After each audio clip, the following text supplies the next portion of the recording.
السلام عليكم، كنتمنى تكونوا كاملين بخير وعلى خير بصحه جيده. ومرحبا بكم معي فيديو جديد ووصفه جديده. اليوم غادي نشارك معكم بقلاوه بالورقه ديال الفيلو واللوز، كتجي رائعه. كنتمنى الوصفه ديال اليوم تنال الاعجاب ديالكم، وندوزو مباشره باش تعرفوا المقادير وطريقه التحضير. بالنسبه للمقادير، عندي نص كيلو ديال اللوز اللي يعني مفسوخ، نص قليته ونص خليته هكاك وطحنته مزيان. غادي نزيد عليه 2 معالق كبار ديال السكر سنيده و2 حبات ديال المسكه الحره، وعندي قبيصه ديال القرفه و 2 معالق كبار ديال المزهر، وعندي هنايا الزبده اللي ذوبتها اللي غادي نبدا نخدم بها الورقه ديال الفيلو. وعندي هنايا الورقه ديال الفيلو.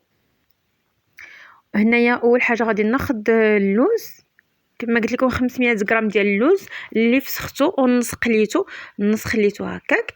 وغادي نضيف عليه 2 معالق كبار ديال السكر سنيده اللي طحنتهم مع 2 حبات ديال المسكه الحره، 2 معالق كبار ديال المزهر، وعندي تقريبا واحد نص معلقه صغيره ديال القرفه. وغادي نخلط هاد اللوز مزيان مع المكونات. هادو هما المكونات اللي كنحتاجو مع اللوز باش نعمروا الورقه ديال الفيلو، وغادي نخلط مزيان حتى يتجانسوا.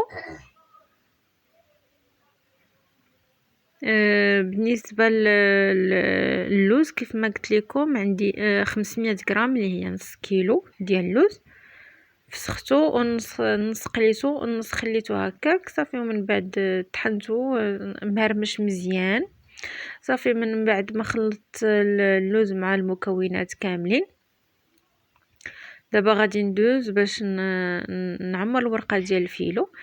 كيف ما كنعرفوا كاملين ان الورقه ديال الفيلو كتكون يعني طريه بزاف، ويعني كتكون صعيبه شويه في الخدمه.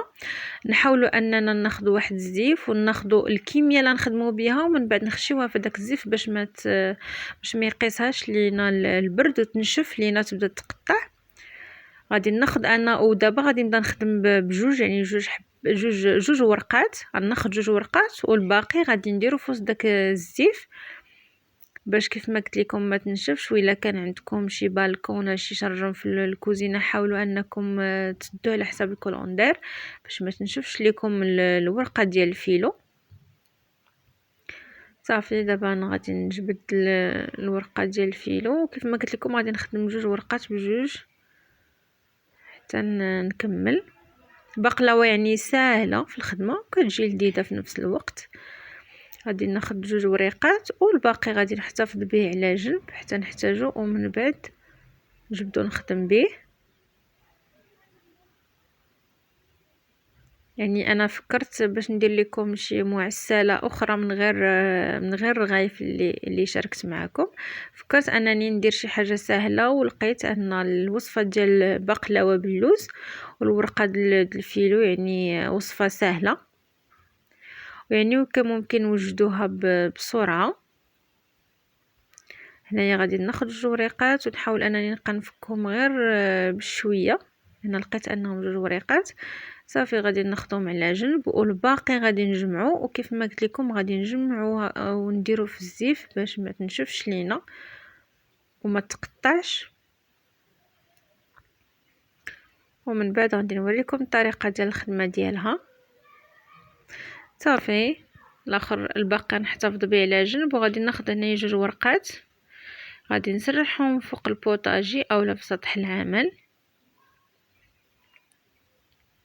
غادي ناخذ هنا عندي الزبده اللي مذوبه من قبل. غادي ناخذ واحد الشيته هي اللي غادي نبدا ندهن بها الورقه ديال الفيلو. والبقلاوه كتبغي ان الورقه الفيلو تدهن مزيان بالزبده باش منين نطيبوها يعني تجينا مقرمشه. يعني الزبده هي اللي كتساعد الورقه ديال الفيلو باش تقرمش. غادي نبدا ناخذ هكا الشيته ونبدا ندهنها مزيان بالزبده باش يعني كاع البلايص توصلهم الزبده، فاش طيب انها تقرمش كامله، تقرمش لينا الورقه كامله. غنستمر على هذا الشكل حتى ندهن الورقه مزيان. كيف ما شفتوا دهنت الورقه مزيان وهزيت هكايا طويتها من واحد شويه من القدام، ومن بعد غادي نبدا نشد هكايا اللوز. انايا تتعجبني تكون عامره مزيان، كندير كميه مهمه ديال اللوز وكنبدا نلف على هذا الشكل كنبدا نجمع شويه بشويه، وكيف ما قلت لكم خصنا نحاولوا على الورقه الفيلو كتكون طريه يعني تتقطع لينا دغيا.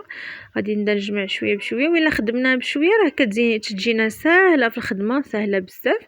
صافي غادي نستمر هكا كنلف حتى ندور على الورقه كامله. وكيف ما قلت لكم ضروري دهنوها مزيان بالزبده باش منين تدخلها في الفران تجيكم مقرمشه كامله.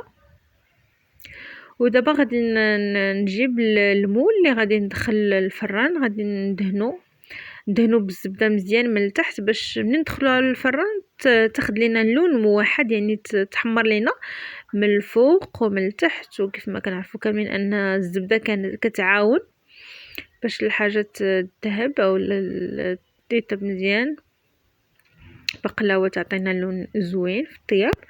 صافي غادي ناخذ داك البودان هكا، وغادي نحاول انني نبقى نجمعو بيدي على هذا الشكل باش يعطينا واحد التكميشات. هذوك التكميشات كيجيو زوينين في المنظر. غادي نحاول هكا نبقى نجمعهم بيديا ونحاولوا عليها باش ما تقطعش لينا في نفس الوقت. وغادي نحيد هكا دوك الجنيبات اللي تيكونوا خاويين، وغادي نشد هكا غادي نزيد نجمعها، نزيد نكمشها، وغادي نديرها في المول ونجمعها مزيان. يعني هذوك التكيميشات هما كيعطيونا المنظر. غادي نبدا نحاول انني نبدا نقادها ونبدا نجمعها على هذا الشكل هذا. صافي وكنقادوها مزيان في المول، وغادي نستمر على هذا الشكل.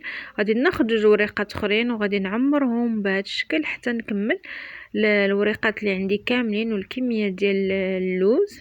هذوك الجوانب غادي نخليهم حتى في الاخير غادي نديرهم يطيبوا في المول.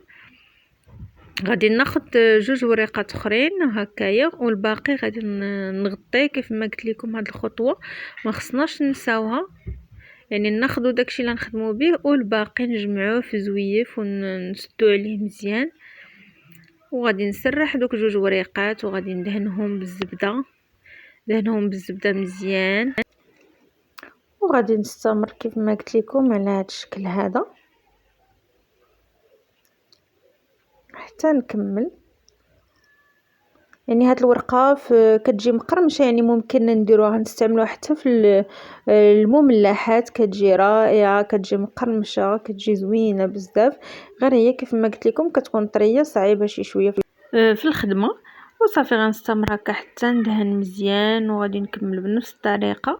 كناخذ هكايا من بعد ما كندير الزبده كنلف هكا كيف ما قلت لكم في الاول، كنلف هكا واحد شويه من القدام. صافي كنبدا ندير اللوز، كميه مهمه ديال اللوز. صافي كنبقى نجمع على هذا الشكل، كنحيد الجوانب ونحاول انني نكمش هكايا البودان كنكمشو على هذا الشكل. صافي ومن بعد ما عمرت كاع الورقه ديال الفيلو كيف ما كتشوفوا كتجي هكا مكمشه، كتعطي واحد المنظر زوين. دابا كنبدا ناخذ هكا الشيته وكنبدا ندير الزبده دايبه. غادي نعمرو مزيان هاد لي بودان هادو، غنعمرهم مزيان بالزبده باش يتحمروا ليا مزيان وياخذوا ليا واحد اللون زوين في الفران. وما تنسوش ان المول في الاول حتى هو دهنوه مزيان.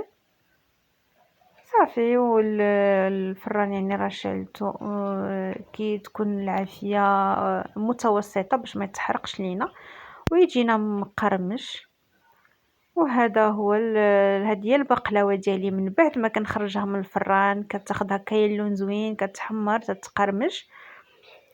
وغادي هكا ناخذ العسل وهي سخونه، غادي نبدا نكب عليها العسل هكا مزيان وهي سخونه، يعني غير نخرجها من الفران ندير عليها العسل باش تشرب ليا العسل مزيان.